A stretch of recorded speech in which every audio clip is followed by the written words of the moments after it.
Welcome back to the channel. I'm Chase and this is All Things Random. Today we are talking about possibly the cheapest watch you can find on Amazon. That's an automatic that may be worth its money.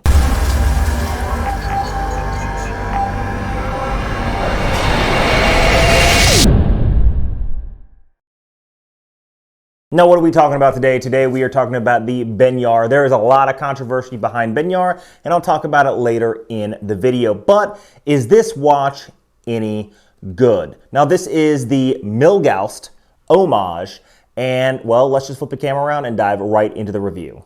Okay, so this is the Benyar, and specifically this Benyar, if of course you looked at the thumbnail, is the Milgauss Homage. Now there are plenty of things about this watch that I do not like, and that's why the thumbnail is listed as it is. Is it any good or is it not any good?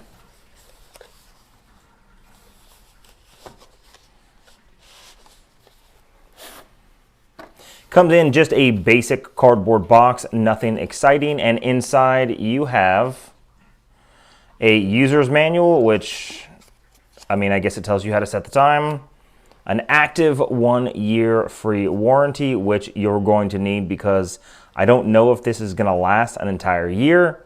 You have a cleaning cloth. Now they did include a small tool for changing links. That's not in here right now. I took it out because I changed the links on this already. Okay, so my first impressions about this watch. Well, let's start off with right off the bat. Does it look like a Rolex Milgauss? Yes. It has that orange lightning bolt. It has sort of a green hue around the crystal. Sort of try to see if I can get that here on camera. You can sort of see it right around here.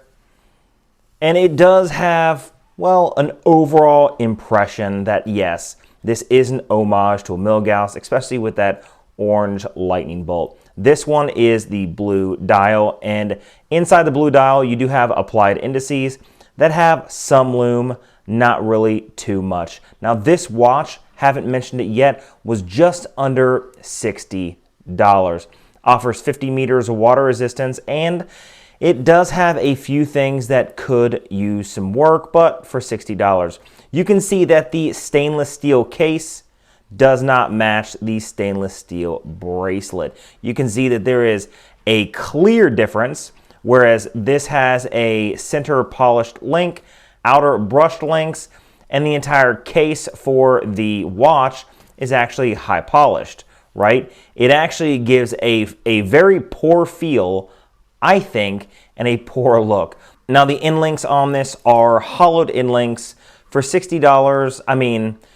Parnas does give you solid inlinks for just about $20 more and a little bit better quality. So keep that in mind as we talk about this watch. So it does have hollowed inlinks there, does offer a pressed clasp that goes into, just a small double pusher, and honestly, the bracelet I would replace immediately if you buy this watch. Supposedly, they are solid links. They do use push pins, like I said. They do offer a small tool that offers you the ability to just simply change them out. And let's talk about the movement inside. Let's just look at the case back.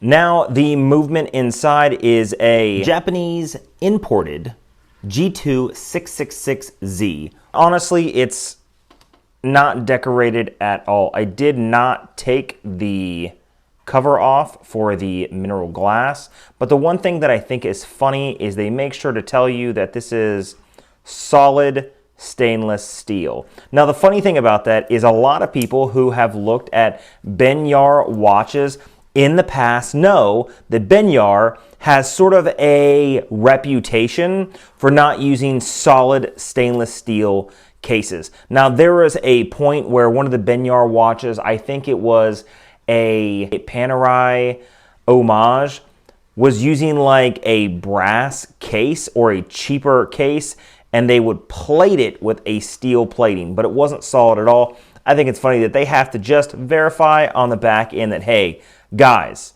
we actually used solid stainless steel on this case. Kind of find that funny.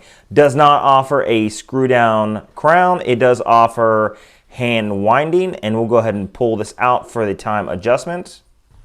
Does not offer hacking, and then you can adjust the date. No ghost date position on this one. So it feels relatively smooth while adjusting the time. No complaints there. The crown to me seems a little small. Again, everything on this is high polish, so it's going to be a fingerprint magnet. Another reason why I like wearing gloves is because, I mean, these things smudge up so easy. It's sort of difficult to, you know, keep a clean review. Now let's talk about the crystal on this. Like I mentioned before, it has sort of like a greenish hue. If you look around here, it has like a green kind of hue, kind of mimics that Milgauss. Well, the crystal itself, which is not sapphire, and I've tested this, the crystal itself is not green at all.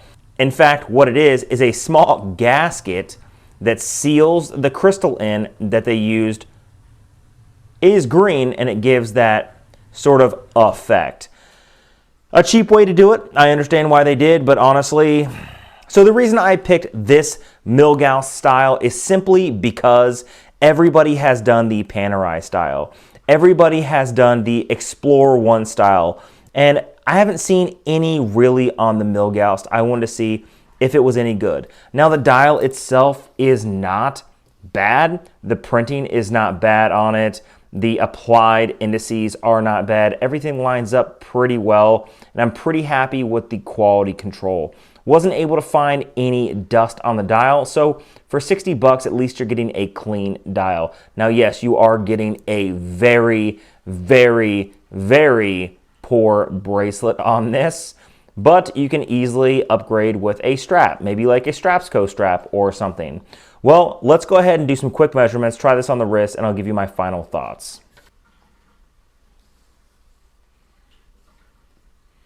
Okay, the watch sits at just over 41 in diameter. Lug to lug, which to me is the most important, is just under 50. The case thickness is just over 14. And the lug to lug, we'll just measure it right here at the end link, is just over 20. So basically, it is a 41 millimeter in diameter watch with a lug width of just under 50 and a standard size 20 millimeter. Now let's put this on the wrist and I'll give you my final thoughts. Okay, so here's the watch on my 7¼ inch wrist. Again, man, that bracelet just does not do the watch justice. Is this part worth $60? Yes, if you were to go ahead and put maybe a distressed leather strap or something like a NATO, I would recommend purchasing this watch. Now, honestly, for me, I don't like the Milgauss. It's a watch that is very unique and you have to be in love with it to like it. You have to like the quirkiness of the secondhand, and I simply don't. I've never found it appealing at all. That being said, there are some upsides and downsides of this watch. The upside is it's a $60 automatic from Amazon, took 2 days to get to my house. This was the fastest watch out of 4 watches that I purchased to get to my house. Does it sit high on the wrist? Not really. At 14 millimeters high, it is a little high, but it's not so high that it's gonna get caught on a cuff or something. And this is a slightly dressier style watch, right? Especially with the high polish around both the fixed bezel and the entire case. But again, if you're interested in this watch, the first thing I would do is change the bracelet. Now, I bought this watch simply because I needed to see if the Benyar is any good. So my recommendation, if you do want this watch, I would buy it on discount. And honestly, I'm going to turn around and sell this watch for like $15 on eBay plus shipping. So if you guys are interested, it's going to be linked down below, maybe in a couple days, because I in no way want to keep this watch. I just wanted to get it to review. I spent $60 with free shipping. You guys can spend $15 if you yourself want to check it out for basically little hassle or little cost. Honestly, guys, there are worse watches on the market to buy. I named one, and that is Movement. Another one is Vincero. So if you were to spend $150, $100 to $200 on a Movement as opposed to something like this, I would call you a fool. Those under $200 or sub $200 movements are going to be a cheap Chinese quartz watch that's garbage. At least this gives you that sweeping second hand.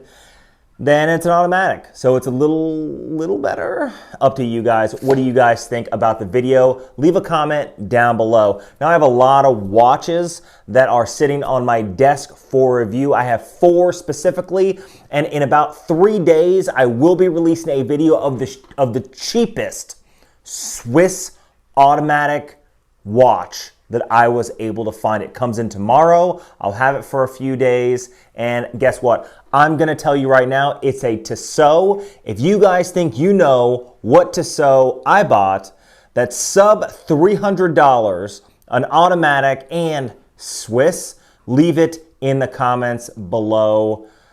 I'm interested to see if you guys can guess what it is. Now, if you like videos and videos like this, hit that subscribe button. Leave a comment of the content you guys would like to see. A lot of stuff coming up in the future. Make sure you guys are hitting that notification bell so you can be notified when I drop that next video. Till next time.